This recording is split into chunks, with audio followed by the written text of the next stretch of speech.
In today's video, I'm going to teach you how to exchange files with others using Google Drive. First, open your favorite web browser and head to drive.google.com.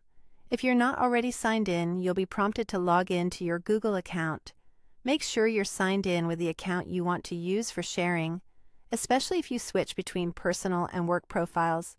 Once you're in Google Drive, look to the top left and click the plus new button. Choose File Upload, then select the file you want to exchange.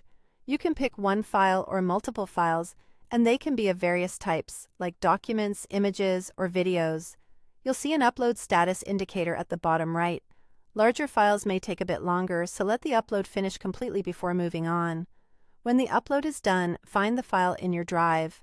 Right-click the file to open its options and click Share. This opens the sharing window where you control who can access your file and what they can do with it. In the General Access section, set the permission level that fits your situation.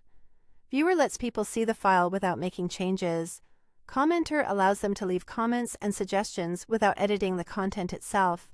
Editor gives full editing rights, including the ability to modify or even delete the file's contents. If you're unsure, start with Viewer or Commenter, and only grant Editor when collaboration truly requires it. Now click Copy Link. This places a shareable link onto your clipboard so you can easily paste it elsewhere. Click Done to close the sharing window. Next, send the copied link to the other person using your preferred method: email, chat, or your team's communication tool. If the file contains confidential information, share the link only with the intended recipient and avoid posting it in public channels. Also, remind the recipient about the permission level you set so they know what to expect. To complete the exchange, ask the other person to share their file with you the same way. Upload to their Google Drive.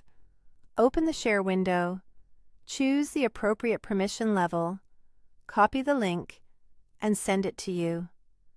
With both links exchanged, you'll each have access to the files you need at the level of control that makes sense for your collaboration. That's it. You've uploaded, set the right access, copied the link, and shared it, then mirrored the process to receive a file back. If this video helped, please like, subscribe, and share. Thanks for watching.